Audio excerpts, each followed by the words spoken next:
Bonjour, je suis Charles d'Anacap. Notre héros Arnold fait face à une bête terrifiante. Il se prépare au combat, mais son majordome Sébas préférerait qu'il rentre au château. Sébas annonce que le général Dominique est mort, et Arnold se demande s'il a été assassiné. Malheureusement, il y a peu de détails, mais Sébas a ses soupçons. Il se pourrait que quelque chose se trame en coulisses, et il doute qu'on cherche le tueur. Arnold comprend et dit qu'il rentrera au château après avoir fini ici. Il troque ensuite ses vêtements de prince pour son déguisement d'aventurier. Sébas se demande pourquoi il se donne cette peine quand il est seul. Arnold ne peut laisser personne découvrir qu'un prince se fait passer pour un aventurier. Sébas voudrait qu'il cesse ses comportements dangereux, mais notre héros n'est pas prêt à arrêter. Arnold est le 7e prince de l'Empire d'Adrasia. On l'appelle le prince insipide car son petit frère lui a volé tout son talent. Arnold dit qu'il fera ce qu'il veut et met son masque. Il déclare que maintenant, il n'est plus Arnold. Il est Silver, l'aventurier double S. Il affronte la bête géante et se demande si elle est perdue. La bête n'aime pas être narguée, elle le charge, mais Arnold n'est pas inquiet. Il utilise un sort pour la faire léviter et s'excuse de ne pas avoir le temps de jouer. Arnold montre ensuite ce dont un aventurier double S est capable en éviscérant la bête d'un simple mouvement de main. Sous le nom de Silver, Arnold va à la guilde des aventuriers et remet la corne du roi Minotaure. Tous sont choqués, cette bête a éliminé plusieurs aventuriers et sa prime est énorme. La réceptionniste paie notre héros et dit que c'est un honneur de la voir. C'est parce que Silver est l'un des 5 seuls aventuriers double S du continent. Arnold donne des pièces d'or à la réceptionniste, un cadeau pour elle, et tous ici. Tous célèbrent le don du légendaire Silver, et nous voyons qu'il a une autre raison.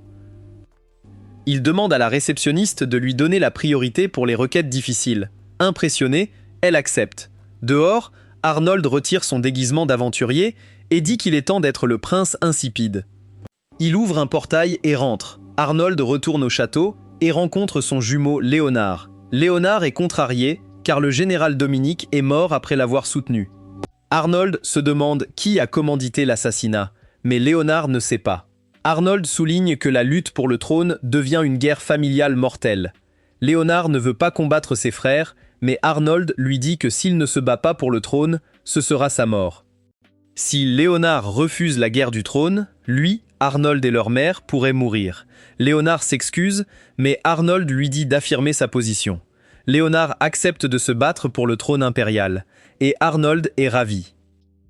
Il promet d'aider Léonard à prendre le trône et explique son plan. Léonard doit bâtir une force si puissante que l'ennemi n'osera attaquer.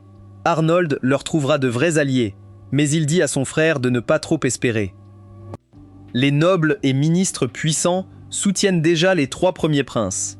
Léonard pense qu'Arnold ferait un meilleur empereur, mais Arnold rejette l'idée. Il ne veut qu'une vie facile, une belle femme et aucune responsabilité.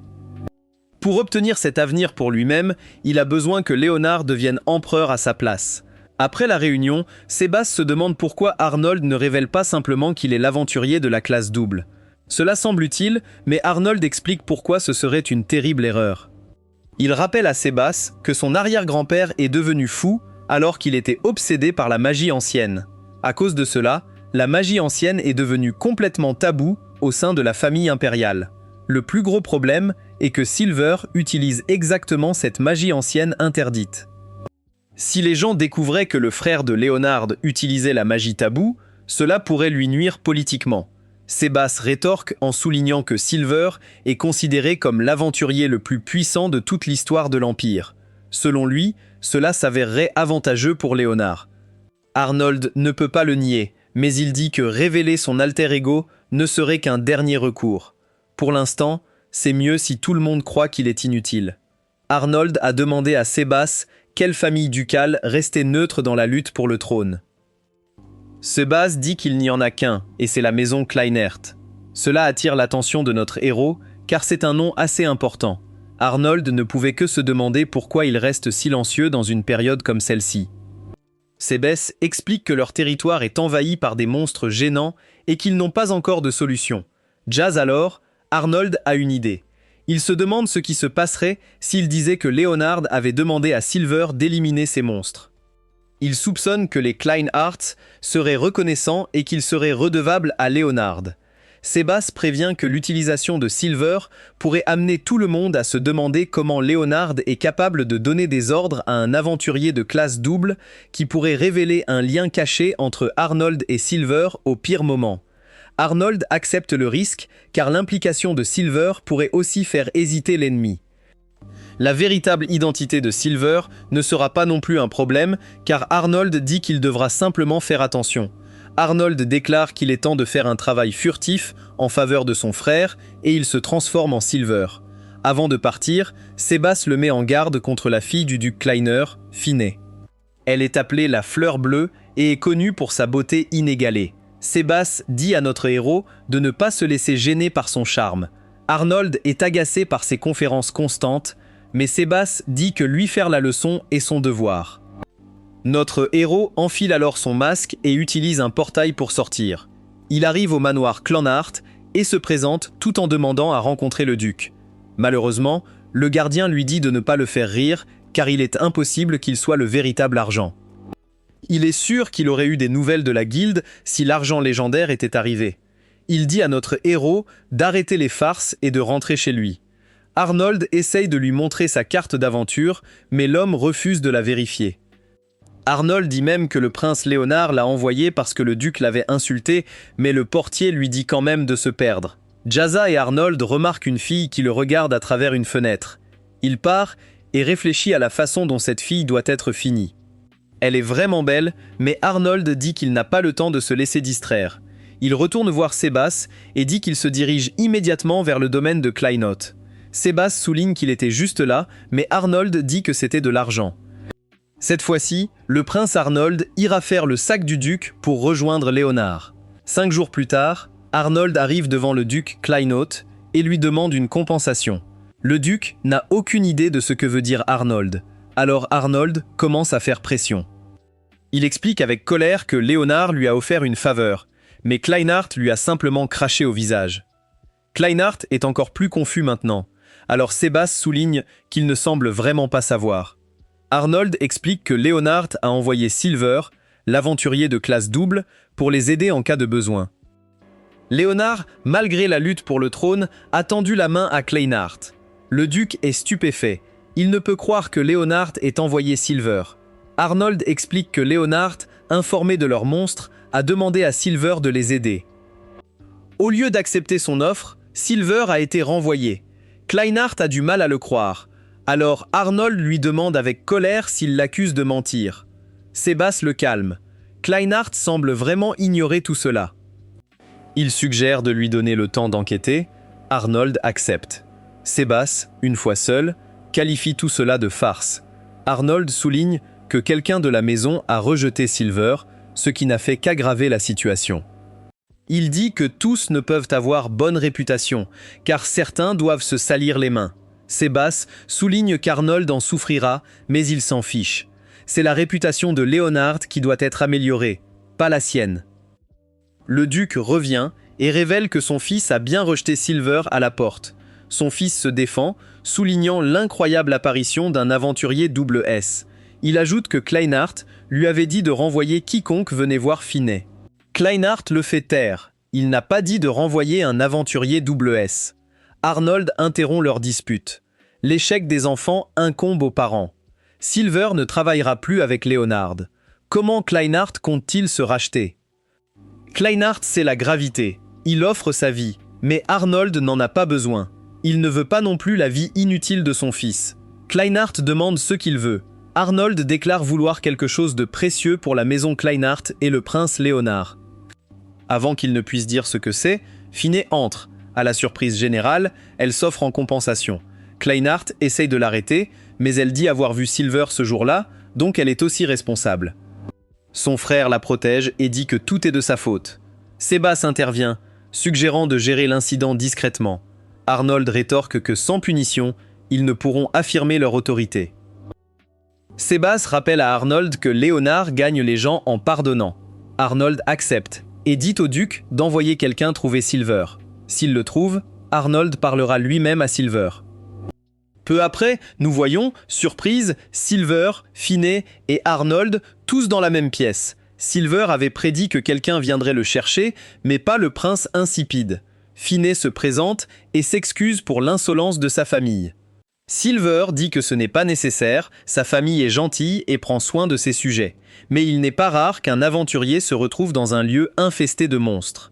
Si sa famille se souciait de son peuple, elle aurait dû accepter tout aventurier. Son frère l'a renvoyé sans le connaître, alors qu'il aurait dû être soulagé. Silver est toujours prêt à les aider, mais il doit confirmer une chose. Il se demande si Arnold a réussi à rallier la famille du duc à Léonard. Arnold admet n'avoir aucune promesse. Silver insulte sa réputation inutile, le traitant de prince insipide. Arnold assure qu'il obtiendra le soutien de Kleinhardt et Silver dit qu'il ferait mieux. C'est presque assez, mais il avertit Arnold. Il pourrait demander à Kleinhardt un serment de non-trahison. Silver n'aidera pas sans ça. Arnold ne peut rien garantir. Il lui faudrait que Silver s'occupe des monstres. Mais Silver refuse. Jess et Phineas sont choqués alors qu'Arnold s'incline devant Silver et le supplie de l'aider. Il promet qu'il fera en sorte que la famille du duc soutienne Léonard même s'il est peut-être tard. À en juger par la rapidité avec laquelle Arnold a baissé la tête, Silver dit qu'il manque vraiment et qu'il a besoin de fierté en tant que royal. Arnold dit qu'il sait qu'il n'est pas digne de sa confiance, mais il le supplie toujours d'exterminer les monstres. Silver déclare qu'en tant qu'aventurier, il ne peut plus permettre aux monstres de se déplacer librement. Il accepte la demande, mais il dit à Finny qu'ils compteront sur sa famille. Il lui rappelle qu'il ne l'aiderait pas autrement, alors elle promet d'être à la hauteur de ses attentes. Alors qu'il se prépare à partir, Sebas dit à Arnold que c'était vraiment impressionnant. Arnold a produit une fausse image d'argent en utilisant la magie de l'illusion. Il contrôlait magistralement Silver tout le temps et il ne faisait que se disputer avec lui-même. Sebas dit que c'était une farce complète, mais Arnold souligne que cela a fonctionné. Grâce à ce qu'il a fait, Finney était convaincu que c'était réel. Sur le chemin du retour, Finney remercie Arnold parce qu'il a baissé la tête pour le bien de ses sujets. Arnold dit qu'il ne l'a fait que pour lui-même, mais Finney a assuré que ce n'était pas le cas. Notre héros est pris au dépourvu lorsqu'elle lui sourit, ce qui lui fait penser à une époque de son passé. Un peu plus tard, Arnold affronte la horde de monstres, et Sebas se demande à quoi il a pensé lorsque Finny lui a souri. Arnold fait semblant de ne pas savoir de quoi il parle, mais Sebas le connaît trop bien. Il suppose à juste titre qu'Arnold a pensé à la pluie de météores qu'il a vue avec sa mère et son frère. Il se demande si Finismar lui a donné la même joie qu'il a ressentie à ce moment-là. Arnold lui dit d'arrêter de dire des bêtises, et il se prépare au combat en mettant son masque. Sebes dit que la situation est désastreuse, car une équipe vient d'être déployée pour s'occuper du slime. Le groupe compte 2 aventuriers de classe A et 4 aventuriers de classe B, mais ils n'ont rien réussi à faire. Arnold souligne que chaque slime à lui seul ne constitue pas une grande menace. Le vrai problème est que la bave-mère continue de produire toujours plus de bave sans s'arrêter. Leur nombre infini rend la situation dangereuse, et ils continueront à arriver jusqu'à ce qu'Arnold élimine la source. Sebas se demande ce qu'Arnold envisage de faire à propos du groupe qui combat déjà le slime. Arnold dit qu'il va trouver une solution, et il se téléporte. À proximité, le chef du parti nommé Abel dit à son groupe qu'ils ont fait du bon travail. Il s'apprête à faire une pause, mais Abel sent qu'ils sont en présence d'un aventurier de classe SS. Abel se présente à notre héros comme un aventurier de classe. Il admet immédiatement qu'il n'est rien de plus qu'un enfant comparé à une classe de double comme Silver. Arnold se demande s'ils pensent pouvoir gérer cette situation, mais il est clair qu'ils ne le peuvent pas. Une fille explique que la bave-mère est devenue assez grosse. Ils n'ont pas pu porter un coup fatal et ont donc reculé. Elle dit simplement qu'ils n'ont pas la puissance de feu pour ce genre de bataille. Abel a du mal à accepter leur échec, alors il refuse de reculer. Arnold dit qu'il acceptera leur décision s'ils veulent qu'ils reculent. Cependant, en tant qu'aventurier, il ne peut permettre que d'autres dégâts soient causés. Il devra retourner dans la capitale pour lancer une quête d'urgence. Il dit qu'ils peuvent continuer à essayer de gagner la bataille pendant son absence, mais qu'une fois de retour, il y mettra fin lui-même. Abel admet finalement que cela dépasse ce qu'ils peuvent gérer, alors il dit à Silver de faire ce qu'il veut. Avant de se battre, Arnold salue leurs efforts pour empêcher la propagation d'encore plus de dégâts. Abel est choqué car il n'aurait jamais pensé que le jour viendrait où un aventurier de classe double les féliciterait. Arnold se prépare alors pour une bataille et la jeune fille se demande ce qu'il fait. Elle pensait qu'il allait seulement éliminer la bave-mère, mais il prépare un énorme sort. Un cercle massif se forme devant Arnold alors qu'il prononce une incantation. Les aventuriers le regardent avec étonnement lorsqu'ils réalisent qu'il utilise une magie ancienne, qui est le pouvoir interdit des légendes. Son sort est appelé proéminence d'exécution et il amène le jugement du ciel. Une gigantesque explosion jaillit du cercle magique et efface tout le nid de slime. L'attaque d'Arnold a laissé un énorme trou dans le sol et les aventuriers n'arrivent pas à croire ce qu'ils viennent de voir. En une seule attaque, Silver a exterminé tous les slimes, y compris la slime mère géante. Arnold demande à Abel de faire le rapport, mais Abel pense que c'est lui qui devrait le faire. Silver est celui qui vient de sauver le domaine du duc, et cela fait de lui un héros. Arnold refuse étonnamment parce qu'il n'a aucun intérêt à devenir un héros célèbre. Au lieu de cela, il laisse le rapport et le mérite au groupe d'aventuriers d'Abel avant de partir.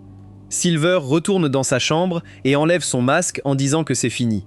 Notre héros est cependant horrifié lorsqu'il entend la voix de Finney. Finney se tenait juste là et elle l'a visiblement vu se transformer de son déguisement d'aventurier. Arnold demande à savoir pourquoi Finney est dans sa chambre, alors elle explique qu'elle a préparé des collations. Il n'était pas là, alors elle voulait juste les laisser dans sa chambre. Arnold dit que maintenant qu'elle connaît son secret, il ne peut pas la laisser partir.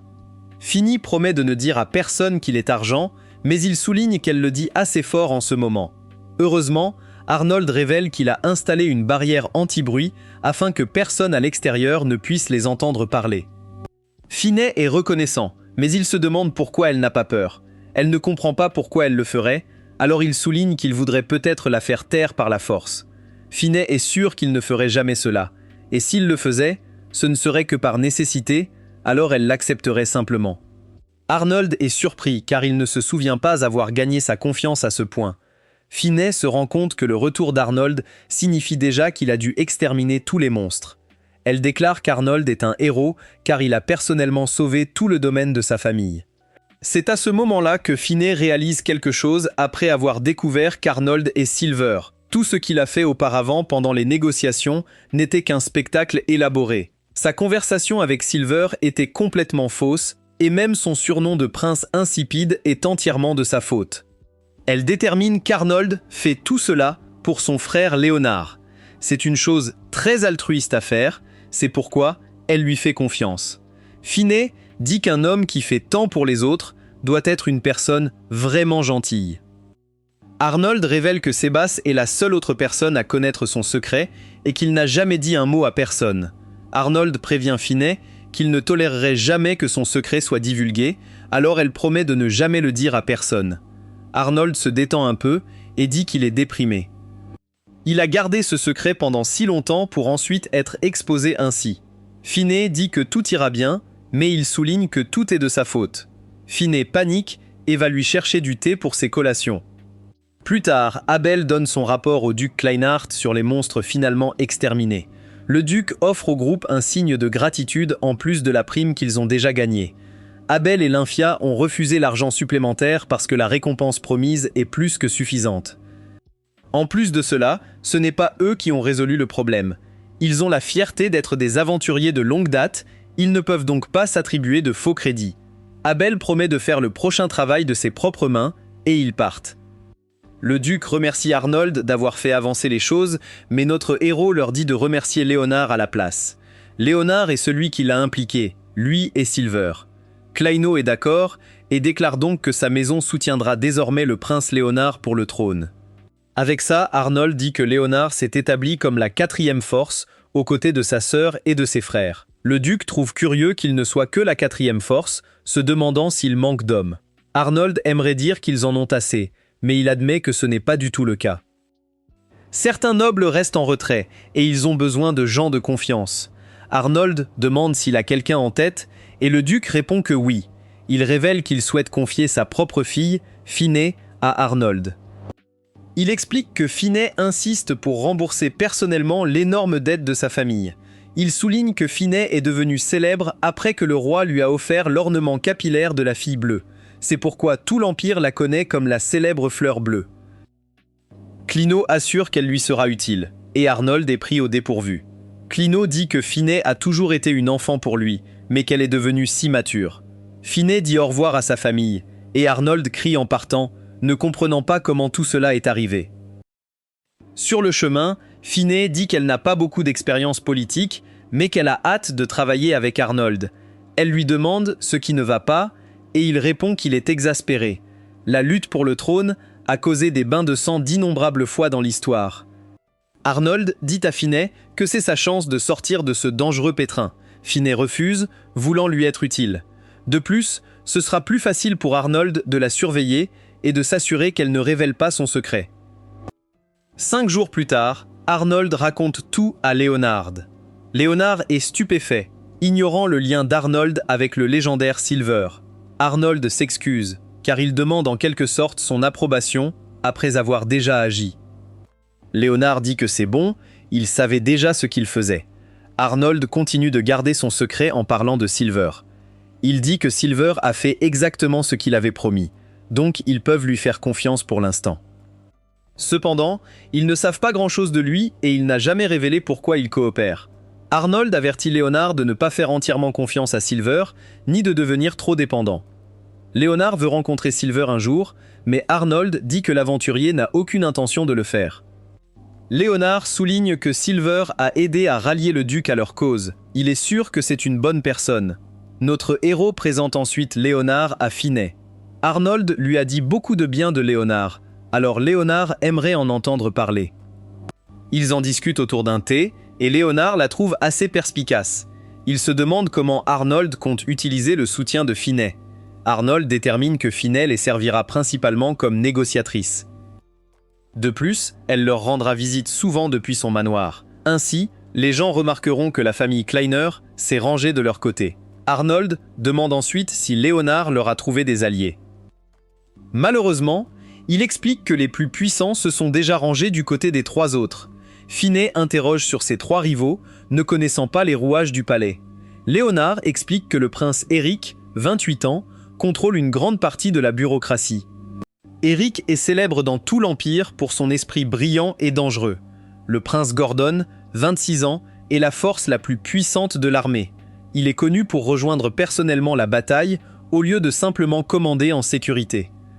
La princesse Zandra, 22 ans, est incroyablement douée dans l'art de la magie.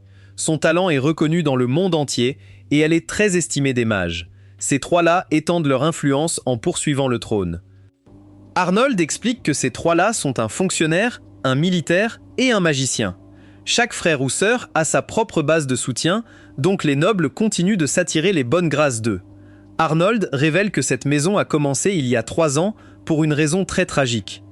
Leur frère aîné, Wilhelm, connu comme le prince le plus brillant, est mort au milieu de la bataille.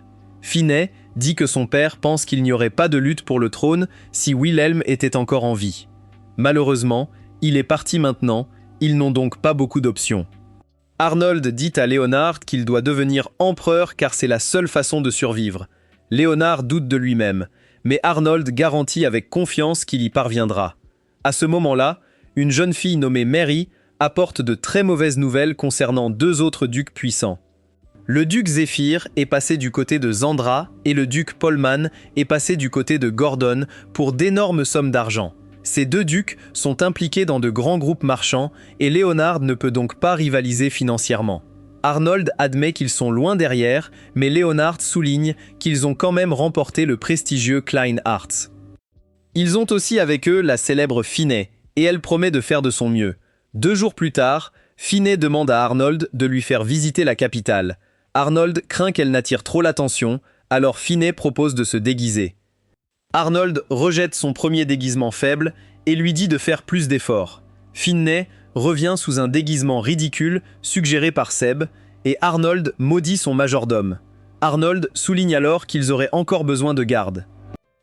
Finet dit que Seb lui a dit qu'il n'aurait pas besoin de garde tant qu'Arnold serait avec elle. Arnold accepte à contre-cœur, à condition qu'il rentre chez eux dès qu'il le dit. Pendant qu'ils explorent, Finney se demande ce qu'est un certain magasin. Arnold explique que c'est un magasin qui évalue les armes et l'équipement magique. S'il note vos produits, ils se vendent beaucoup plus cher. Finney sent quelque chose, alors Arnold souligne que c'est du thé médicinal. Zebas lui faisait en boire chaque fois qu'il tombait malade quand il était plus jeune. Finny est impressionné parce qu'Arnold en sait beaucoup. Arnold dit à Finny de l'appeler Arn parce qu'il ne veut pas que les gens découvrent qui ils sont.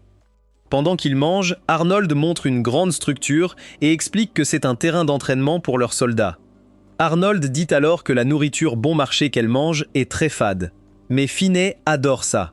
Elle se demande de quel genre de fromage il s'agit et elle est horrifiée quand Arnold dit que cela vient d'un minotaure. C'est en fait du fromage de chèvre, alors Finney est furieux contre lui pour lui avoir joué avec elle. Alors qu'il regarde des enfants jouer, Arnold révèle qu'il avait l'habitude de se faufiler hors du palais pour jouer avec les enfants de la ville. Finney l'envie car elle a très peu d'amis de son enfance. Arnold lui assure qu'elle se fera désormais beaucoup d'amis. Il souligne qu'il y a de bonnes et de mauvaises personnes partout dans le monde. Elle doit juste trouver ceux en qui elle peut avoir confiance. Finney est inspirée et elle promet de prendre ses paroles à cœur. À ce moment-là, Finney est frappé par de l'eau et Arnold dit aux enfants d'être plus prudents. Les vêtements de Finney sont tous mouillés maintenant, alors Arnold l'emmène dans un magasin de vêtements. Finney se demande en quoi elle devrait se changer, alors Arnold lui dit de choisir ce qu'elle veut.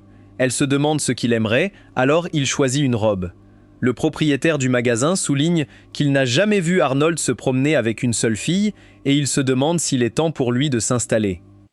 Finney sort et Arnold dit au propriétaire qu'il enverra Zebas payer plus tard. Le propriétaire leur souhaite bonne chance pour leur rendez-vous, mais Arnold souligne qu'il ne fait que lui faire visiter les lieux. Le propriétaire dit qu'ils peuvent l'appeler comme ils veulent, mais quand deux jeunes font une sortie ensemble, c'est un rendez-vous. Après d'autres arrêts, Arnold dit qu'ils ont vu tous les lieux intéressants. Ils allaient rentrer, mais Finney veut voir un dernier endroit. Arnold la laisse faire, et quelqu'un interpelle le prince insipide. C'est un noble nommé Guido, et il commence aussitôt à insulter notre héros. Il dit qu'il a remarqué le visage hideux d'Arnold, alors il a pensé lui dire bonjour. Arnold se demande quel est son problème, mais cela ne fait qu'énerver Guido encore plus. Il fait remarquer que personne n'en parlerait s'il frappait Arnold maintenant. Arnold n'en est pas si sûr, car Léonard est assez célèbre en ce moment, il pourrait donc être plus reconnaissable. Guido déclare qu'Arnold n'est pas Léonard, et qu'il n'a pas un comportement digne de la famille royale. Guido le frappe à la jambe, et Finney intervient furieusement. Guido se demande qui elle est, et elle dit que son insolence n'a pas de limite. Elle révèle sa véritable identité, la célèbre fleur bleue, et Guido est horrifié. Finney exige de savoir qui il est. Il explique être le premier fils du duc Colesworth. Finney réprimande Guido pour son insolence et sa loyauté envers la famille royale. Elle demande ensuite s'il pensait vraiment qu'elle marcherait aux côtés de quelqu'un comme le prince Arnold. Arnold comprend immédiatement ce qu'elle essaye de faire. Il change rapidement d'apparence pour ressembler à son frère jumeau Léonard et il fait semblant d'être lui. Il dit qu'il ne s'habille en Arnold que parce que Finney voulait éviter les rumeurs. Guido est terrifié et il insiste désespérément que la situation n'est pas ce qu'elle semble. Arnold dit qu'il sait exactement comment Guido traite son frère aîné. Cependant, il ne fera rien à moins que son frère ne l'exige. Il en a fini avec cette situation, alors il ordonne à Guido de partir. Quand nos héros sont seuls, Arnold fait remarquer que Finney a en fait gâché toute la situation. Il explique que la réputation de Guido en aurait pâti si elle l'avait simplement laissé parler. Maintenant, Guido aura une vraie animosité envers Finney. De plus, les gens pourraient penser que Léonard se déguise en Arnold, ce qui rendra difficile son travail secret. Arnold la prévient qu'agir seul ainsi pourrait facilement mettre sa vie en danger. Finney s'excuse, et elle est choquée quand Arnold la remercie. Il dit qu'il sait qu'elle l'a fait uniquement pour lui. C'est à Arnold de s'excuser maintenant, car cette scène a gâché le plaisir qu'elle avait. Finney l'arrête, car elle admet avoir été imprudente et promet d'être plus prudente. Elle aimerait qu'il lui fasse visiter à nouveau un jour, et il accepte. Quelques jours plus tard, Léonard et Arnold sont convoqués à une importante réunion royale. Arnold fait remarquer que tous les frères et sœurs de la capitale sont là, et cela n'arrive qu'une fois par an. C'est très inhabituel, leur père doit avoir quelque chose d'important à annoncer. Léonard espère de bonnes nouvelles, mais Arnold doute que ce soit positif. Ils entrent dans la salle de réunion et voient toute leur famille. Leur père est le 31e empereur de l'Empire d'Adrasia, Johannes. Le 2e prince impérial est Derek et la 2e princesse est Andra. Le 3e prince Gordon est là, ainsi que le 4e prince Chagat. Le 5e prince est Carlos et le 6e est Conrad. Arnold est le 7e et Léonard est le 8e. Ensuite, il y a le 9e prince Henrik et la 3e princesse Christa. Enfin, il y a le 10e prince Rupert. Le 1er prince Marshal est le seul absent, car il est en service pour protéger sa frontière. Gordon se demande ce qu'est cette réunion et il dit qu'il est prêt à entrer en guerre si c'est nécessaire. Il déclare qu'il entrera en territoire ennemi avec toute la puissance de l'Empire. Johannes est content de voir qu'il n'a pas changé, mais Zanja se moque de lui parce qu'il parle toujours de guerre. Elle le traite d'idiot, mais Gordon dit simplement qu'un faible mage comme elle ne comprendrait jamais. Elle ne connaîtra jamais l'honneur d'un guerrier combattant et perdant la vie au combat. Gordon dit qu'il l'écrasera si elle continue de l'insulter, et elle propose de lui donner l'honneur de perdre la vie maintenant. Eric s'excuse pour leur comportement, mais Johanna dit qu'un peu de rivalité est toujours une bonne chose. Cela étant dit, il révèle qu'il va les faire tous s'affronter. Gordon est impatient de se soumettre à une épreuve de force, mais Rupert est terrifié. Heureusement, Johannes lui dit de ne pas tirer de conclusions hâtives. Cela ne peut pas être une épreuve de force, car il serait incroyablement injuste de voir Gordon, amoureux de la guerre, se battre contre Rupert, son frère de 10 ans. Au lieu de cela, il envisage de ramener un festival organisé il y a plusieurs décennies. Il révèle que cela s'appelle la fête de la chasse des chevaliers, et tout le monde est choqué. Ils ont entendu dire que c'était le festival où les gardes impériaux s'affrontaient pour chasser les monstres les plus grands et les plus rares. Il avait lieu fréquemment lorsque les monstres étaient abondants, mais avec autant d'aventures performantes de nos jours, l'événement est passé de mode. Johannes dit qu'il va le rapporter, mais Eric se demande si la guilde des aventuriers approuvera. Le concours prendrait leur travail, mais Johannes dit qu'ils ont déjà l'autorisation de la guilde. Goran dit que puisqu'ils sont en compétition, il suppose qu'il y aura une récompense pour lui chaque fois qu'il gagnera. Si cela ne tenait qu'à lui, il voudrait se voir attribuer le poste de prince héritier, car cela le rapprocherait le plus de l'héritage du trône. Les frères et sœurs se chamaillent à nouveau, mais Johannes les interrompt. Il souligne qu'un tel festival ne serait pas un moyen approprié pour sélectionner le prochain prince héritier. Cela ferait d'eux la risée des autres nations. C'est pourquoi Johannes a choisi un prix différent. Il annonce que le gagnant recevra le titre d'ambassadeur extraordinaire. Tout le monde est abasourdi et Johannes explique une autre partie de la compétition. Il attribuera un régiment à chaque participant et il choisira équitablement. C'est à eux de décider si les participants combattront aux côtés du régiment ou attendront leur retour victorieux sur leur propre territoire. Il dit à ses enfants d'en faire une fête mémorable et tout le monde s'incline devant lui. Par la suite, Léonard dit qu'Arnold serait le mieux adapté pour le rôle d'ambassadeur. Arnold se demande s'il pense vraiment pouvoir entretenir des relations positives avec d'autres nations. Léonard pense qu'il peut, mais Arnold dit qu'il ne peut pas gagner la chasse de toute façon. Léonard devra être celui qui le fera, mais Léonard déteste l'idée de se battre contre sa propre famille. Arnold se demande si cela signifie qu'il va abandonner, mais ce n'est pas le cas. Léonard déclare qu'il doit s'occuper de sa mère, Arnold, et de tous ceux qui le soutiennent. Il doit gagner, sinon leur avenir sera sombre. Il sait qu'il ne peut pas y parvenir seul, alors il demande de l'aide à Arnold. Arnold aime le voir parler de cette façon, alors il est d'accord. Cette nuit-là, Arnold se plaint de la douleur au cou. Finney pense que c'est une opportunité pour Léonard, et elle souligne qu'Arnold sait mieux que quiconque à quel point il est capable. Arnold reconnaît que c'est une opportunité, mais il dit qu'ils sont également dans une situation difficile. L'opportunité est que Léonard pourrait devenir l'ambassadeur extraordinaire. Cependant, le problème est que si l'un des rivaux devient ambassadeur, Léonard sera alors forcé de se retirer de la compétition pour le trône. Finney réalise à quel point cela serait terrible, alors elle dit qu'ils doivent faire quelque chose. Arnold souligne que le vainqueur sera déterminé par les propres capacités du candidat. Cependant, il leur faudra aussi un peu de chance pour trouver un monstre rare. Sebas révèle ensuite que l'événement devrait avoir lieu dans l'East Side de l'Empire. C'est la zone où les monstres causent le plus de dégâts et où les aventuriers ne peuvent pas suivre. Pour une raison, Johannes a cessé d'y envoyer des chevaliers. Arnold en déduit qu'il laisse délibérément les monstres en liberté. Ainsi, il peut utiliser cette zone pour le festival.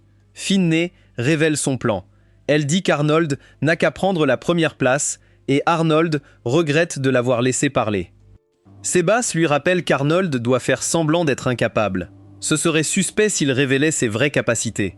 Arnold admet que ce serait le moyen le plus sûr de gagner, mais il perdrait son atout. Cela l'empêcherait d'opérer dans l'ombre et de faire de Léonard l'empereur. Il faut un autre plan, mais Sebas dit qu'ils ne peuvent pas faire grand-chose. Les autres pourront attirer des monstres rares ou les repérer, mais Léonard manque de personnel. Arnold déclare qu'il peut chasser des monstres vers l'est en tant que Silver. Finné dit qu'il ne peut pas faire ça, ça causerait des ravages. Arnold révèle qu'il l'a testé et il est content qu'elle ait essayé de l'arrêter. Il sait à quel point ce serait terrible et il lui dit de toujours dire ce qu'elle pense. Sebas explique qu'Arnold l'aime telle qu'elle est et Finné est flatté. Arnold nie l'aimer, mais il dit qu'il ne la déteste pas non plus. Finné part chercher du thé et notre héros pense à comment gagner la chasse. Sebas se souvient que la guilde des aventuriers essaie de contacter Silver. Notre héros s'y rend le lendemain et on lui parle d'un cerbère mutant qui terrorise une ville. C'est une prime AAA et plusieurs groupes ont déjà été vaincus. Silver est le seul aventurier SS, la guilde compte sur lui.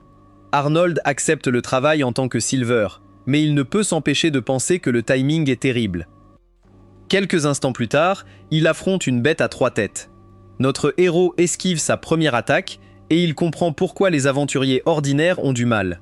Arnold lance une attaque massive, mais la bête n'est pas affectée.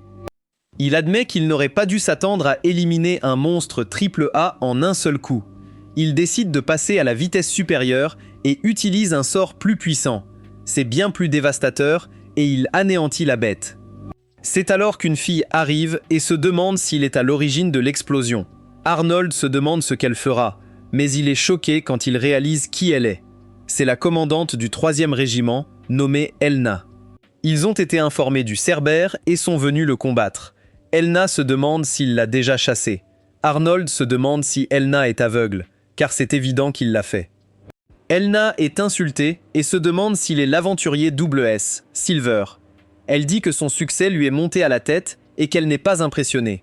Les gens appellent Silver le gardien de la capitale et elle se demande si c'est un défi à la famille Armsburg, les vrais gardiens. Arnold déclare qu'il n'a jamais dit aux gens de l'appeler ainsi et que ça ne l'intéresse pas. Elna est encore plus insultée car il dit qu'il ne se soucie pas d'eux. Peu importe ce qu'il dit, Elna suppose qu'il essaye de les provoquer. Arnold souligne que sa famille est trop préoccupée par le prestige et qu'il est mesquin de ne pas accepter les éloges d'autrui. Elna ne supportera pas son manque de respect et se prépare à le combattre, mais Arnold souligne que c'est elle qui manque de respect. Il a vaincu le Cerbère comme la guilde le lui a demandé. Il dit qu'Elna est plus soucieuse de le faire elle-même, ce qui est clairement une provocation de la part de la guilde. Elna insiste sur le fait qu'elle voulait juste combattre la bête pour le peuple, mais son commandant en second dit qu'il devrait reculer. Si la guilde des aventuriers émettait réellement la demande, alors ils auraient tort. Elna accepte de reculer, et son commandant en second s'excuse auprès de Silver.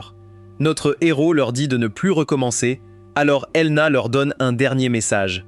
Elle leur dit de se rappeler que c'est sa famille qui protège réellement l'Empire.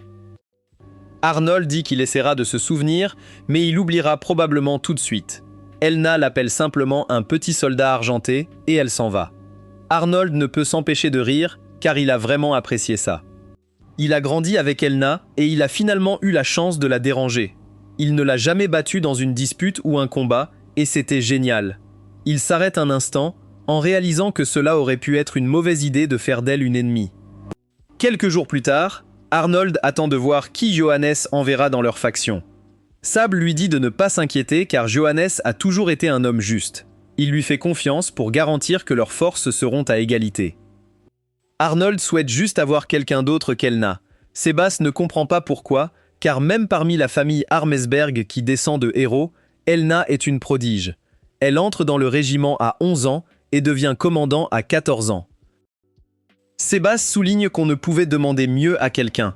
Arnold convient qu'Elna est excellente en termes de capacité, mais en tant que personne, il ne peut pas la supporter. Sébastien contredit également cela parce qu'Elna est félicitée pour sa conduite incroyable.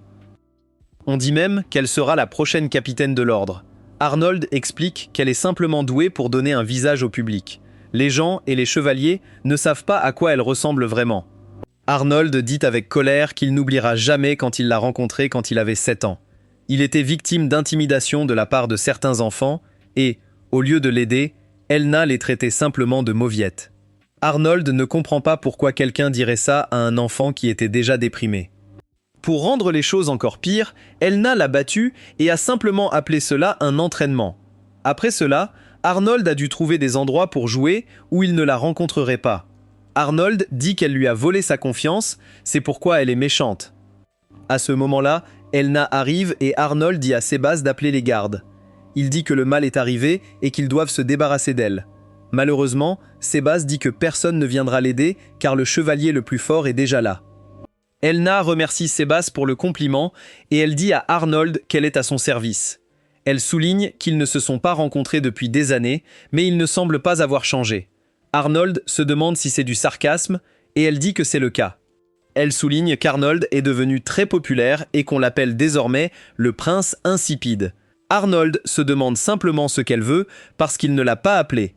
Elle explique qu'il ne peut y avoir qu'une seule raison à son arrivée, mais Arnold refuse d'y croire. Sébastien vient de sortir et dit que le régiment assigné à Arnold est le 3e régiment d'Elna. Arnold essaye de refuser, alors Elna le traite d'ingrat. Elle dit que ce n'était pas facile de dire à Johannes qu'elle voulait travailler avec Arnold, mais Arnold souligne qu'il ne lui a jamais demandé de le faire. Ils se disputent un peu, mais Elna déclare qu'elle va s'assurer qu'il gagne. Elle dit qu'ils doivent faire regretter tout le monde, l'appelant le prince insipide. Arnold crie qu'il n'a jamais demandé cela et qu'il ne veut aucune attention sur lui. Elna déclare qu'il ne peut pas être comme ça, car elle a dit à Johannes qu'elle le remettrait dans l'ordre. Cela signifie qu'il est temps de s'entraîner et qu'il n'y a pas de temps à perdre. Elle veut voir jusqu'où il a progressé en équitation, alors ils doivent se rendre sur leur terrain d'entraînement. Arnold dit à Sébastien que sa tête commence à lui faire mal et qu'il pourrait donc être gravement malade. Sébastien dit que l'entraînement pourrait l'aider à se sentir mieux, alors Arnold le traite de traître. Il est temps de commencer, alors Elna entraîne notre héros. L'entraînement est pour lui une torture absolue et dure toute la journée. Le lendemain, Arnold a incroyablement mal et Finet essaie de l'aider à se rétablir. Sébastien a dit à Elna qu'Arnold était vraiment épuisé, alors elle a dit qu'il pouvait attendre l'après-midi pour reprendre l'entraînement. Arnold n'arrive pas à croire à quel point elle est folle, et il se demande si elle sait même ce que signifie le mot repos. Finet comprend maintenant pourquoi ils appellent Elna la seconde venue du héros. Elle est cependant surprise car elle pensait que Silver était tout aussi capable. Sébastien explique qu'Arnold se spécialise dans la magie ancienne. Cela signifie qu'il est en moins bonne forme physique que la personne ordinaire. Il a négligé les autres formes de formation, donc il n'est pas vraiment capable. Finet est surprise, car elle pensait que les aventuriers étaient tous exceptionnellement en forme. Arnold explique qu'il compense simplement son manque de force avec sa magie ancienne. Cela étant dit, cette situation pourrait très bien fonctionner pour eux. Finet se demande ce qu'ils veulent dire, alors Arnold souligne qu'Elna est le chevalier le plus fort du monde. Même si Arnold finit par gagner, personne ne l'attribuerait à ses propres capacités. Il supposerait que tout cela était à cause d'Elna, et Arnold serait capable de garder son secret. Tout comme Finet l'a dit, si Léonard est incapable de gagner, faire gagner Arnold serait le plus sûr. Arnold, gagné auparavant, aurait été trop suspect, mais ils viennent de recevoir la meilleure carte possible. Finet est vraiment excité car cela signifie qu'Arnold est libre de se battre de toutes ses forces. Elna fera tout son possible de toute façon, alors Arnold est sûr qu'ils peuvent gagner. Il refuse que quiconque prenne le titre d'ambassadeur extraordinaire. Idéalement, cependant, il dit que Léonard devrait être celui qui gagnera. Sébastien est sûr qu'Arnold ne veut pas lui-même le titre simplement parce qu'il ne veut pas faire de travail. Sébastien l'avertit qu'Elna le gronderait pour ça, alors Arnold se demande si elle est sa mère. À ce moment-là, Finney dit qu'elle aimerait avoir un ami d'enfance qui prend soin d'elle autant qu'Elna prend soin d'Arnold. Arnold dit que c'est juste pénible parce qu'Elna continue de se lancer dans ses affaires. Elna arrive et se demande pourquoi il dirait cela et il souligne que son arrivée en est un parfait exemple. Elna explique qu'elle lui a apporté des médicaments, mais il dit qu'il a déjà demandé à quelqu'un de bien plus gentil qu'elle de lui en appliquer. Les filles se présentent, mais Elna passe directement aux choses sérieuses.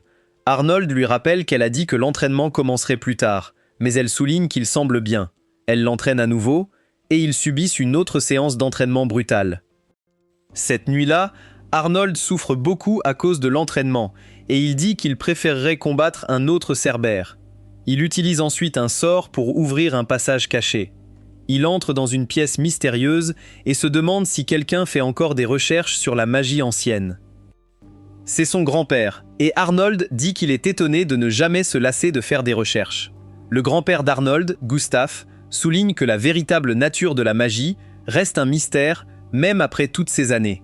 Arnold lui rappelle que ses recherches sur la magie sont ce qui a conduit son corps à être pris par un démon et son âme à être enfermée dans un livre. Malgré tout ça, son grand-père continue ses recherches. Gustaf est vraiment décontracté à ce sujet, alors Arnold lui rappelle que le démon qui a pris son corps l'a utilisé pour mettre la capitale en désordre.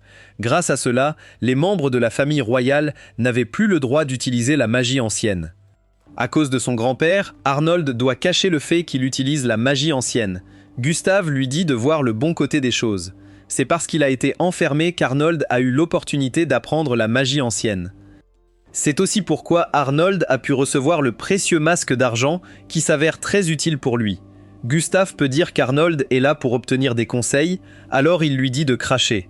Arnold explique que son frère est pris dans la lutte pour le trône. Gustave n'est pas surpris car tous ceux qui en sont capables seront inévitablement attirés par cette activité. C'est exactement ainsi que fonctionnent ces compétitions. Et si vous vous y opposez, vous serez exterminé en plein jour. Gustave souligne que même lui a risqué d'être assassiné à d'innombrables reprises. Le frère aîné d'Arnold, Wilhelm, a également probablement été tué par l'un de ses frères et sœurs. Arnold souligne qu'il a été confirmé que Wilhelm a perdu la vie au combat. Il n'y avait aucune trace d'assassinat, même après l'enquête de son père. Gustave dit que cela n'a aucun sens que le favori pour devenir le prochain empereur perde simplement la vie sur le champ de bataille. Il souligne qu'Arnold donnerait sa vie pour protéger son frère Léonard. Beaucoup de gens ressentaient la même chose à propos de Wilhelm, mais pour une raison quelconque, ils ne pouvaient pas le protéger. Cela indique une conspiration, et ce ne serait pas rare dans l'histoire des batailles de succession. L'absence de preuves signifie simplement que la personne qui l'a fait était très rusée ou que l'empereur lui-même était impliqué. Arnold comprend que dans ce cas, il devrait supposer que tout ce qui se passe à l'avenir est une sorte de complot. Il se demande ensuite s'il existe des types de magie capables de manipuler les monstres. Un feu s'allume dans les yeux du vieil homme parce que son petit-fils lui pose des questions sur la magie. Arnold souligne qu'il y a eu beaucoup de monstres autour de la capitale ces derniers temps. Ce n'est pas naturel, alors il a pensé que peut-être quelqu'un les contrôlait. Gustave explique qu'il devrait être possible d'en contrôler seulement quelques-uns. D'un autre côté, aucune magie ne pourrait manipuler un grand troupeau de monstres. Cependant, il révèle qu'il existe des outils qui peuvent y parvenir. Ce sont d'anciens objets de magie, comme celui appelé Hamelin. Si quelqu'un avec suffisamment de pouvoir magique souffle dans ce tuyau, cela attirera vers lui des monstres d'une zone assez large. Arnold se rend compte que cela pourrait leur rendre les choses très difficiles. Il dit à Gustave que le festival de la chasse des chevaliers est sur le point d'avoir lieu et que les membres de la famille royale vont commander les chevaliers. Lui et Léonard n'ont d'autre choix que de remporter ce concours, car le gagnant obtient le titre d'ambassadeur extraordinaire. Cependant, si l'ennemi possède le Hamelin, il peut attirer des monstres vers lui, donc lui et Léonard n'auront aucune chance. Gustave est vraiment inquiet après avoir entendu cela. Quiconque est prêt à risquer sa capitale en y attirant des monstres ne se contenterait probablement pas de simplement remporter le titre d'ambassadeur extraordinaire. Il vise probablement quelque chose de bien plus grand et cela pourrait être dangereux. Arnold se rend compte que cette affaire va au-delà du simple besoin de gagner, alors il se demande comment ils peuvent arrêter les Hamelin. Gustave explique que tant qu'il émet des ondes sonores que seuls les monstres peuvent entendre, il sera difficile de l'arrêter. La seule solution est de le détruire complètement. Ce qui inquiète le plus Gustave, c'est le fait que d'autres monstres sont apparus avant même l'annonce du festival nocturne.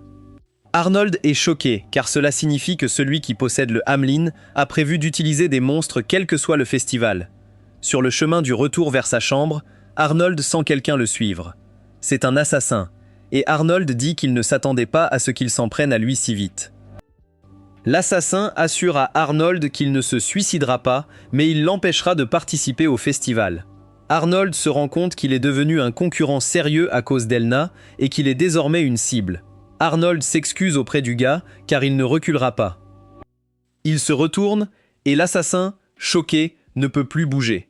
Arnold révèle la barrière qu'il a érigée et l'assassin réalise qu'Arnold n'est pas si inutile. C'est au tour d'Arnold de lui assurer qu'il ne lui prendra pas la vie. Mais il veut savoir qui l'a fait entrer au château de l'épée impériale. Le type refuse de répondre, prêt à mourir. Soudain, quelqu'un approche et l'assassin dit à Arnold qu'il a commis une erreur en baissant sa garde. Il dit à son complice d'attaquer Arnold, mais c'est Sébas. Sébas révèle qu'il a capturé les 3 autres assassins, il ne reste que celui-ci. Arnold exige une réponse, mais le type dit qu'il ne parlera pas, même sous la torture. Arnold déclare qu'il n'est pas si brutal et qu'il a d'autres moyens de le faire parler. Il jette un sort, manipulant son esprit. Il lui fait croire qu'il est réprimandé par son commanditaire. Le type y croit vraiment et implore le pardon de Zandra. Le plan d'Arnold a fonctionné. Il sait que Zandra est derrière tout ça, mais qu'elle tente de l'éliminer suggère qu'elle n'est pas la responsable des monstres. Arnold dit à Sébas d'enfermer les assassins, ils pourraient servir plus tard. Avant de partir, Sébas révèle le lieu du festival. Comme prévu, ce sera à Kiel, la plus grande ville de l'Est de l'Empire. Des tonnes de gens y vivent, c'est très troublant pour Arnold. Un demi-mois plus tard, le festival commence le lendemain. Des monstres tourmentent les habitants, qui demandent aux chevaliers de faire de leur mieux. Non loin, Arnold donne des lunettes à Finny. Il y a mis une touche de magie, pour que personne ne la reconnaisse. Finny les met, ravie de voir qu'elle fonctionne. Elle s'inquiète pour Arnold, très occupé. Il sent qu'elle veut voir les boutiques, alors il accepte de la promener. Après quelques heures, Finny est complètement repue d'avoir tant mangé. Elle ne voulait offenser aucun des vendeurs, alors elle a tout mangé. Arnold est surpris, ce n'est pas ce qu'on entend d'une fille de duc. Finny souligne qu'Arnold s'est faufilé hors du château pour s'amuser depuis l'enfance, mais elle n'a jamais été comme ça. Elle ne pouvait que regarder de loin les enfants de son âge profiter des boutiques. Elle était très jalouse, alors elle s'amuse maintenant. Jess et Léonard arrivent pour saluer Arnold. Tout le monde bavarde sur le bon prince qu'il est, et ils appellent Arnold le prince insipide. Léonard se demande si Arnold est en rendez-vous, et Finny souhaite que oui. Arnold se demande ce que Léonard fait, et il révèle des vols partout. C'est choquant pour notre héros, car des chevaliers de toute la nation sont réunis pour le festival. Ceux qui commettent ces crimes ont un vrai courage. Finny souligne même qu'il cherche la bagarre avec l'empereur. Léonard explique que tous les régiments doivent enquêter et monter la garde. Elna devrait être là aussi, et notre héros n'a pas hâte de la voir. Finny remarque de mignons animaux à ses pieds, et Arnold se demande ce que c'est. Les frères se souviennent les avoir vus, mais pas leur nom. Heureusement, un chevalier sait qu'ils s'appellent des Blais. Ils vivent d'habitude à l'ouest du continent. Les frères ne comprennent pas pourquoi ils sont ici à l'est. Jess et les petites créatures grimpent sur la robe de Finny. Elles font de même avec l'assistant de Léonard. Les hommes sont désemparés. Les blettes volent leurs objets de valeur et s'enfuient. Les filles se sentent mal, dupées. Arnold leur dit de ne pas s'en vouloir. Les voleurs utilisent les blettes. Ils visent les bijoux chers et ont même volé la barrette de Finny, cadeau de l'empereur. Les frères décident de trouver les voleurs. Léonard part avec Mary. Finny se sent mal. Elle a amené Arnold pour qu'il se détende, mais n'a fait que leur causer des ennuis. Elle veut partir, il est mieux sans elle. Finny est choqué quand Arnold dit qu'il est moins tendu avec elle. Il lui dit de ne pas s'inquiéter, ils trouveront les voleurs. Finny dit que ça pourrait être difficile, ces petites bêtes sont très rusées. Arnold convient que les blettes sont intelligents, mais ce sont des animaux.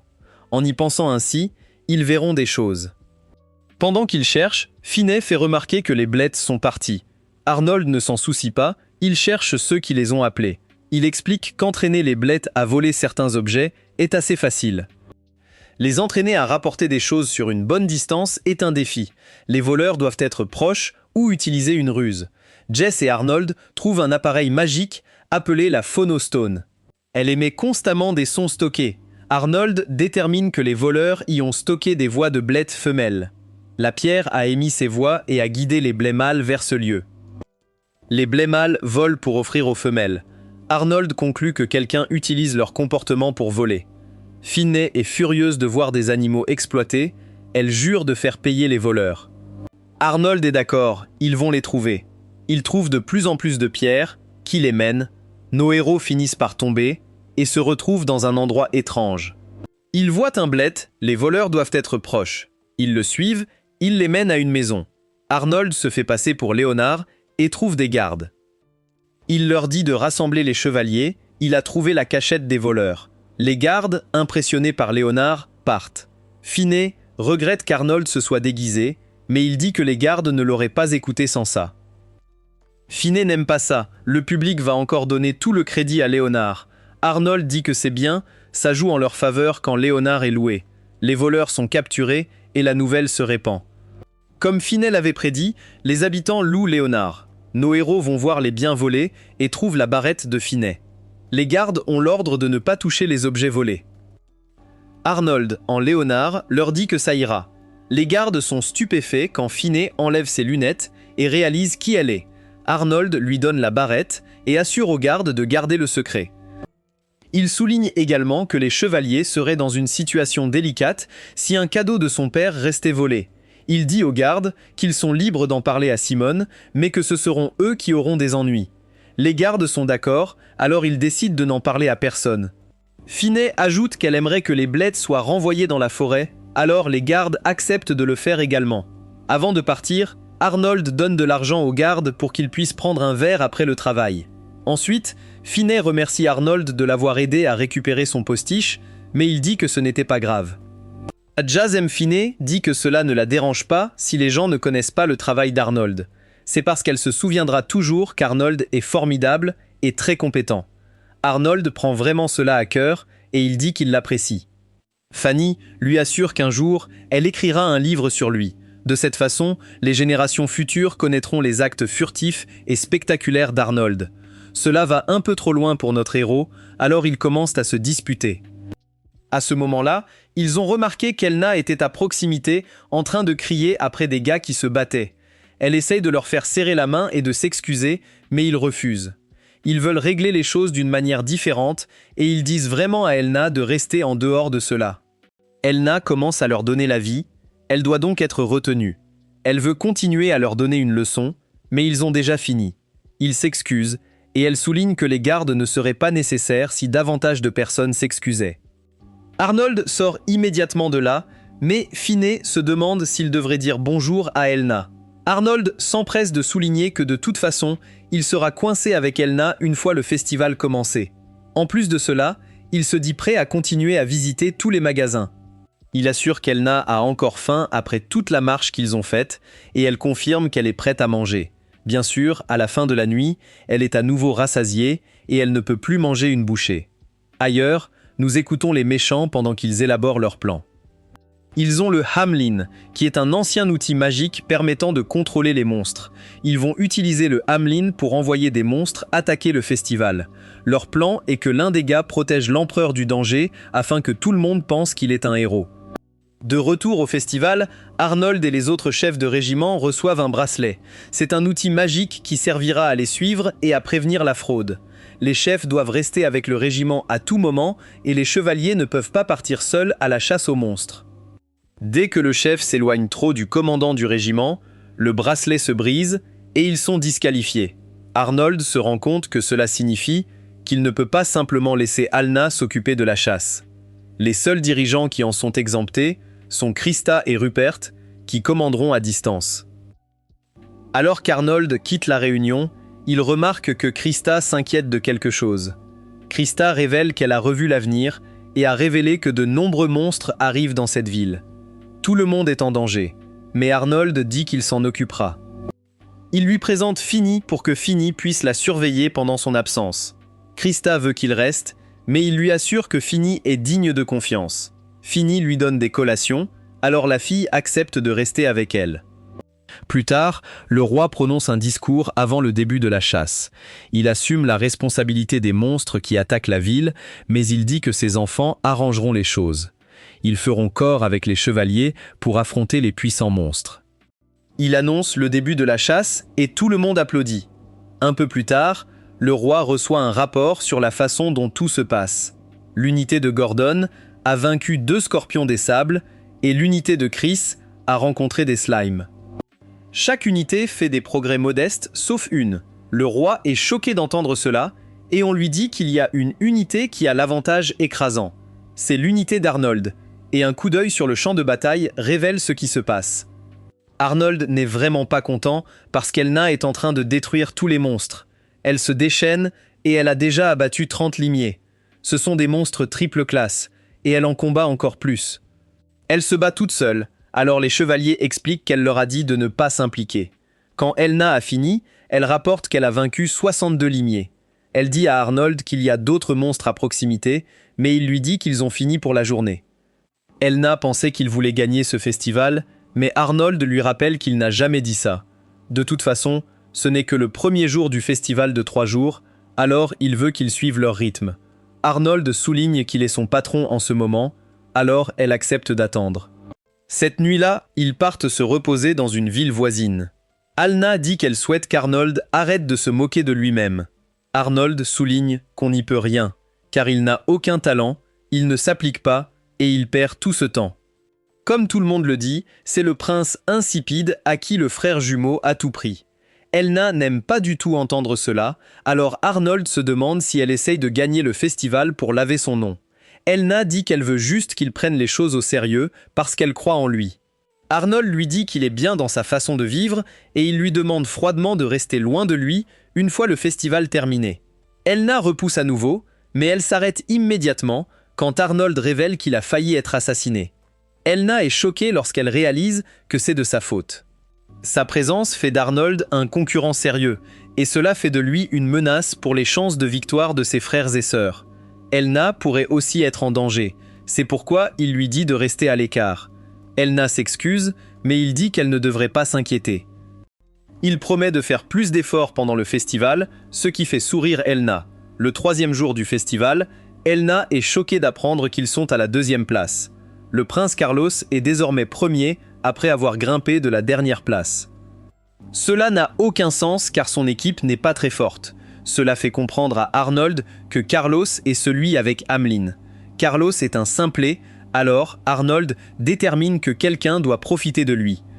À en juger par la prémonition de Chris, Arnold peut dire que cette situation va vraiment empirer.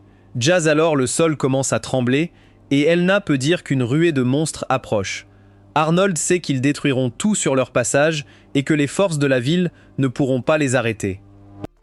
Il se tourne immédiatement vers Elna et lui demande si elle serait capable de protéger la ville où il lui a ordonné de se rendre.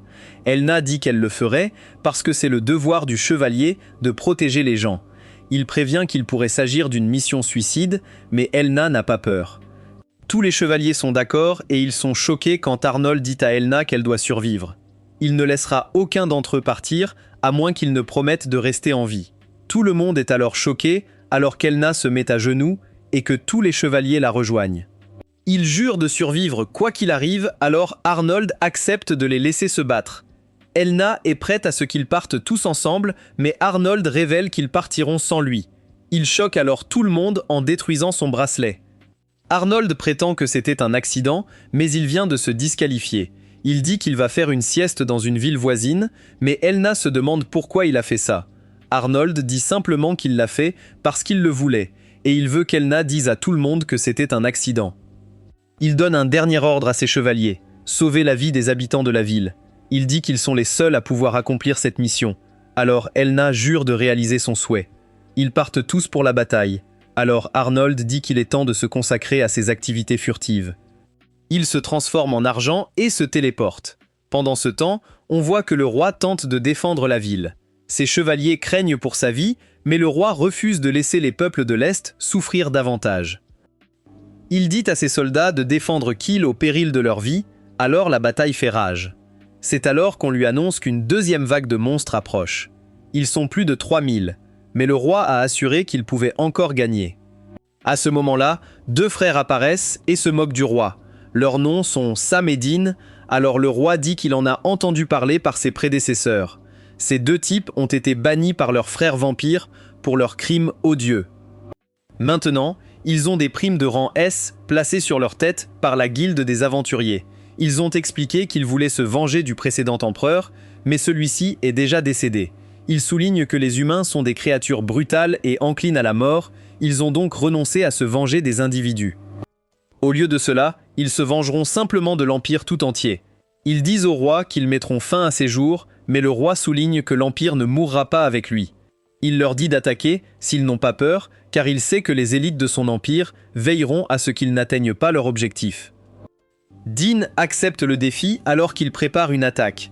Le roi est impressionné par le pouvoir, mais Dean en a assez de son comportement de dur à cuire. Il promet de faire regretter ses paroles au roi et il déclenche l'attaque. À ce moment-là, tout le monde est stupéfait lorsqu'Elna arrive pour le bloquer. Elna s'excuse de ne pas être restée avec Arnold, mais le roi le sait mieux. Il peut dire qu'Arnold l'a envoyée et qu'elle a simplement obéi à son ordre.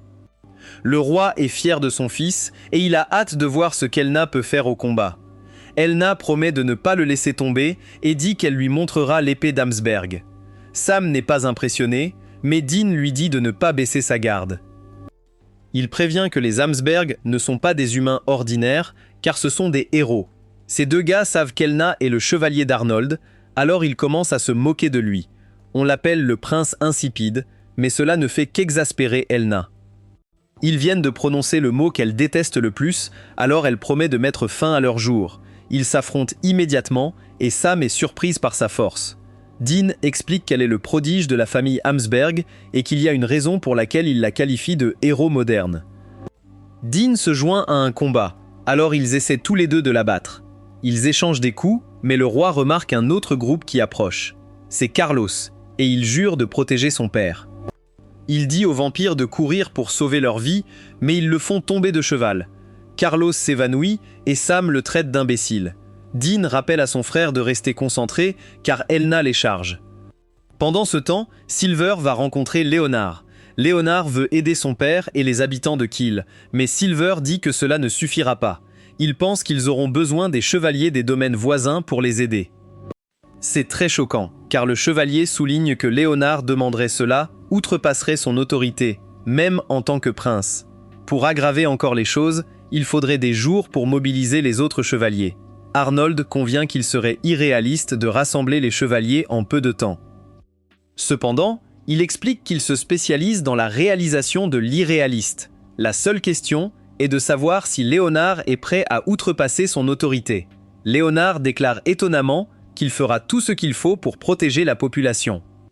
C'est tout ce que Silver avait besoin d'entendre. Alors, il révèle qu'il accomplira l'impossible en ouvrant un portail de transfert. À partir de là, ce sera à Léonard de contraindre les chevaliers à se joindre à leur combat. Léonard admet qu'il n'est pas sûr de pouvoir y parvenir, mais il va quand même essayer. Il explique que son frère Arnold l'encouragerait à le faire. Silver en doute, car le prince insipide ne parlerait jamais de cette façon. Léonard défend son frère en soulignant qu'Arnold est décisif quand cela compte le plus. Silver accepte cela et il ouvre le portail. Il entre et Léonard le suit. Le premier portail les a amenés à Kiel. Silver a également réalisé des portails de transfert dans 7 autres villes.